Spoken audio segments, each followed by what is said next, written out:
வணக்கம். என்னங்க, தீபாவளிக்கு ரெடி ஆயிட்டீங்களா? பர்ச்சேஸ்லாம் ஆரம்பிச்சிட்டிங்களா? இல்லையா? ஏங்க? அதான் விலையெல்லாம் குறைச்சிட்டாங்களே நம்ம அம்மா. வரி லக்ஷ்மி, வரி அம்மன், அஷ்டலக்ஷ்மின்னு சொல்லுவாங்கல்ல இந்தியால. அதுல கூடுதலா வரி லக்ஷ்மின்னு இந்த அம்மா வந்திருக்காங்க. 2017லேருந்து எக்கச்சக்கமா வரி போட்டு நமக்கெல்லாம் அருள் செஞ்சாங்கல்ல. இப்ப ஏன் போய் வாங்கல? வாங்கிடுங்க. தீபாவளி முக்கியம் இல்லையா?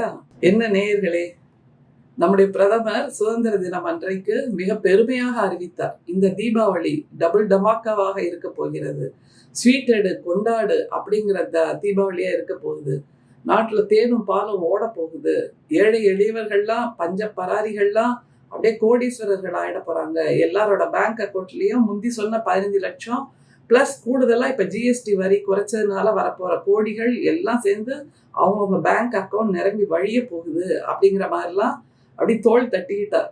56 இன்ச் தோள் உடைய நம்முடைய பிரதமர் உடனே நாட்டுல அப்படியே எல்லாரும் மக்கள் மகிழ்ந்து நம்முடைய பிரதமர் காலில் விழுந்து கும்பிட்டு நீங்கள் தான் எங்களை காப்பாற்ற வந்த தேவதூதர்னு கொண்டாடுவாங்கன்னு நினைச்சாங்க பிஜேபி சங்கிகள் எல்லாருமா.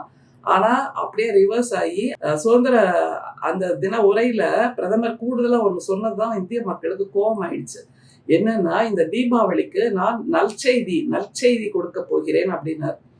குட் நியூஸ் அப்படின்னாரு, ஹாப்பி நியூஸ் அப்படின்னாரு. அப்போ 2017 நீ எங்களுக்கு கெட்ட செய்தி தான் கொடுத்த, தவறான செய்தி தான் கொடுத்த, பேட் நியூஸ் தான் கொடுத்த, துக்க செய்தி தான் கொடுத்தேங்கிறத ஒத்துக்கிறியா அப்படின்னு எல்லாரும் பாஞ்சிட்டாங்க. அதனால என்ன ஆயிடுச்சு, பிஜேபி அந்த வரி லக்ஷ்மி வரி அம்மால இருந்து இங்க உள்ள பிஜேபி ஒரு டாக்டர் அம்மா இருக்காங்களே அந்தம்மா நேத்து புலம்புறாங்க.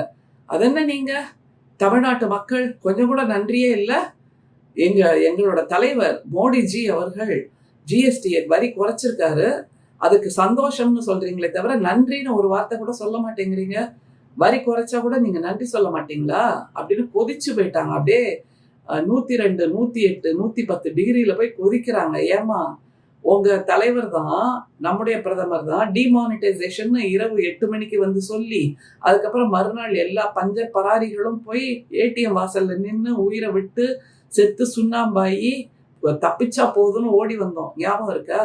அப்ப எந்த அதானியும் எந்த அம்பானியும் வந்து எங்க பின்னாடி நிக்கல.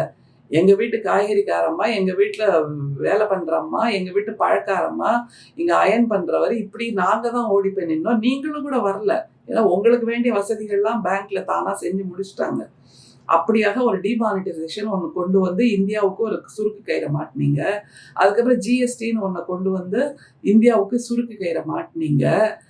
இன்னொரு கேள்வியே இருக்கு, என்னன்னா கொங்கு ரீஜன் ஒன்று இருக்குல்ல தமிழ்நாட்டுல, அவங்க எப்பவுமே இந்த சங்கிகளை தான் கொண்டாடுவாங்க, பிஜேபியை தான் கொண்டாடுவாங்க, ஆர்எஸ்எஸ் தான் கொண்டாடுவாங்க. முற்ற முழுக்க ஆர்எஸ்எஸ்க்கு ஆதரவு கொடுக்கின்ற, சங்கிகளுக்கு மட்டுமே ஓட்டளிக்கின்ற ஒரு பிரதேசம் எது, ஒரு பகுதி எது, ஒரு தொகுதி எதுன்னா கொங்கு ரீஜன் நிச்சயமா சொல்லலாம். ஆனா இந்த கொங்கு ரீஜனை வச்சு செய்யறாரு நம்முடைய பிரதமரும் நிதியமைச்சரும். யோசிச்சு பாருங்க, டிமானிட்டைசேஷன் வந்துதா, திருப்பூர் அடி வாங்கிச்சு. திருப்பூர்ல சுய தொழில் செஞ்சுட்டு இருந்த பலரும் அதை அப்படியே ஷட்டரை இழுத்து மூடிட்டு துண்டை காணும் துணியை காணும்னு ஓடி ஏதாவது ஒரு கூர்க்கா வேலையாவது கொடு, ஏதாவது ஒரு செக்யூரிட்டி வேலையாவது கொடு, ஏதாவது ஒரு டைப்பிஸ்ட் வேலையாவது கொடு, ஏதாவது ஒரு வேலையை கொடு, 10,000 ரூபாய் சம்பளத்தை கொடு, நான் என் வீட்டை காப்பாற்றணும், குடும்பத்தை காப்பாற்றணும், குழந்தைகளை புள்ள குட்டிங்களை படிக்க வைக்கணும், இப்படி பரிதவிச்சு போய் ஓடின கதையெல்லாம் நமக்கு தெரியும். ஷட்டரை இழுத்து மூடினது துருப்பிடிச்சு போயாச்சு, இன்னும் திறக்க முடியல. அது மாதிரி எத்தனையோ சிறு குறு தொழிலாளர்கள், சிறு குறு முதலாளிகள் தூக்குமாட்டி செத்து போனாங்கிற கதையும் நமக்கு தெரியும். அதுல இருந்து இப்பதான் கொஞ்சம் கொஞ்சமா நிமிர்ந்து வந்து திருப்பூர் மூச்சு விடுது. திரும்பவும் இப்போ இந்த ஜிஎஸ்டி அதை வரி குறைப்புன்னு சொல்லிட்டீங்க, அமெரிக்கா கூட சண்டை போட்டு அவங்க கொடுக்குற 50% வரியவும் ஏற்றி விட்டாச்சு. இப்போ திருப்பூர் திரும்பவும் தத்தளிக்குது. ஆனா கொங்கு ரீஜன்ல உள்ளவங்களுக்கு இது தேவைதான் அப்படின்னு எல்லாருமே பேசிக்கிறாங்க. ஏன்னா நிர்தாட்சண்யமா நீங்க பிஜேபி சங்கிகள் இவங்களுக்கு தான் வாக்களிப்பீங்க, வேற யாருக்கும் ஓட்டு போடுறது இல்லை, எல்லா நேரமும் இவங்களை தான் கொண்டாடிட்டு இருக்கீங்க. அப்படின்னா நீங்க கொண்டாடுங்க, உங்களை பிரதமரும் நிதியமைச்சரும் வச்சு செய்யறாங்க. போன வருஷம் நிதியமைச்சர் கோயம்புத்தூருக்கு வந்தப்போ ஒரு ஹோட்டல் தலைவர் போய் பார்த்தார்ல, அது என்னங்கம்மா பன்னுக்கு ஜிஎஸ்டி போடுறீங்க, கிரீமுக்கு ஜிஎஸ்டி போடுறீங்க 5%, 5%. ஆனா ரெண்டையும் ஒண்ணா வச்சு கிரீம் பண்ணுன்னு வித்துட்டா 12% ஜிஎஸ்டி போடுறீங்க. இது எப்படிங்க நியாயம் அப்படின்னு அவர் கேட்ட கேள்விக்கு 1 வருஷம் கழிச்சு இப்போ பதில் கிடைச்சிருக்கு.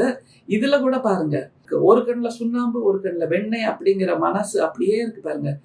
வட இந்தியால சாப்பிடுகின்ற பொருட்கள், வட இந்தியாவோட ஜிலேபிக்கு வரி கிடையாது, 0% ஜிஎஸ்டி. வட இந்தியாவோட சப்பாத்திக்கு வரி கிடையாது, 0% ஜிஎஸ்டி. வட இந்தியாவோட பரோட்டாக்கு வரி கிடையாது, 0% ஜிஎஸ்டி. வட இந்தியாவில் இருக்கக்கூடிய பிஸா இந்த மாதிரி ஐட்டம்ஸ்க்கும் வரி கிடையாது, ஜிஎஸ்டி கிடையாது. அப்படின்னா வேற எதுக்குங்க உண்டு உணவுப் பொருள் அப்படின்னு கேட்டீங்கன்னா, நம்ம தென்னிந்திய உணவுப் பொருள் எல்லாத்துக்கும் இப்போ ஜிஎஸ்டி உண்டுங்க, 5%.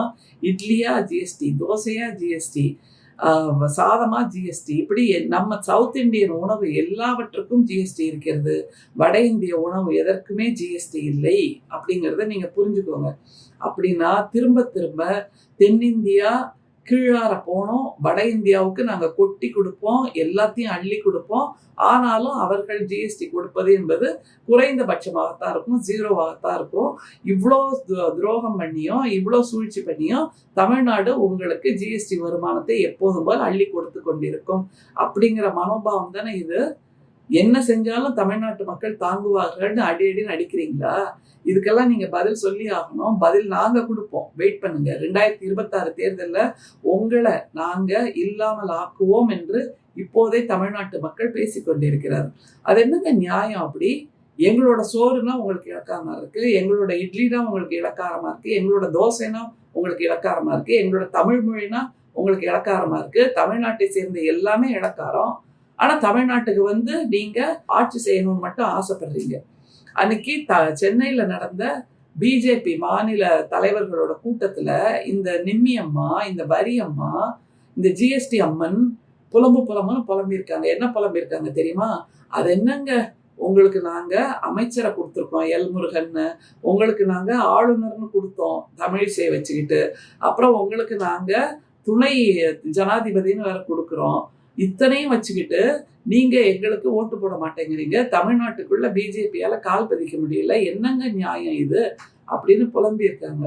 ஏம்மா புலம்பாதீங்க, நீங்க தமிழ்நாட்டு மக்களுக்கு ஏதும் செய்யாத வரைக்கும், அப்படி செய்தா கூட நாங்க உங்களை திருப்பி பார்க்க மாட்டோங்கிறது வேற விஷயம். ஏன்னா செய்ய வேண்டியது உங்க கடமை, அவ்வளவுதான். ஏதோ ஒரு நாள் அமுதம் கொடுக்குறீங்கன்னா அப்ப முதல்ல கொடுத்த விஷத்தால செத்து போனவங்க எல்லாம் இருக்காங்கல்ல, அந்த கணக்கெல்லாம் யார் கணக்குல வரும்? அந்த பாவம் எல்லாம் உங்க கணக்குல தானே வரும். அதனால நீங்க என்ன வேணா பண்ணுங்க, தலைகீழா நின்று தண்ணி குடிங்க, பல்ட்டி அடிங்க, ஆடுறாராமான்னு குரங்காட்டம் ஆடுங்க, என்ன வேணா பண்ணுங்க, we don't care. 2026 வருகிறது, நீங்கள் பார்ப்பீர்கள் தமிழ்நாட்டு மக்கள் யார் என்று ராகுல் காந்தி அவர்கள் சொன்னார் ஒரு முறை. நீங்க எதை வேணா வெற்றி பெறலாம், but you can never never never ever win over the people of Tamil Nadu என்று.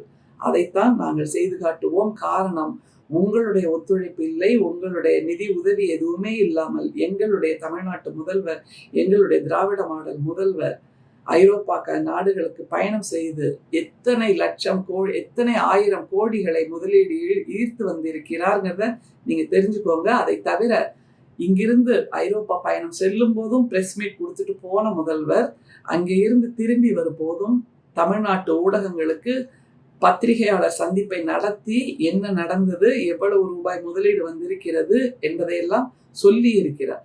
பிரதமர் விஸ்குன்னு வெளிநாட்டுக்கு பறந்து போறார். என்னைக்காவது ஒரு நாள் நின்று இப்படி பத்திரிகையாளர் சந்திப்பை நடத்தி இருக்கிறாரா என்றால் இல்லை. காரணம், அவர் முதலீடுகளை ஈர்ப்பது என்பது இந்தியாவுக்காக இல்லை, அவருடைய அண்டாலியா வீட்டு ஃப்ரெண்டு அதானிக்காகவும் தான் என்பது எல்லோருக்கும் தெரியும். அதனால இந்தியாவுக்காக நான் முதலீடை ஈர்த்தேன் என்று சொல்வதற்கு அவரிடம் எந்த பதிலும் இல்லை. அதனால் பிரதமர் எந்த பிரஸ் மீட்டும் நடத்தல. அதனால இந்த ஜிஎஸ்டி, அப்புறம் பிரதமருக்கு பாராட்டு விழா வேற இன்னைக்கு. எதுக்குன்னா ஜிஎஸ்டி வரி குறைத்த மாவீரனே அப்படின்னு அவருக்கு பாராட்டு விழாவாம். தனக்கு தானே அச்சதை போட்டுக்கிறது, தனக்கு தானே வெற்றி மாலை சூட்டிக்கிறதெல்லாம் பிஜேபிக்காரங்களுக்கு தான் வழக்கம். அதனால பண்ணுங்க.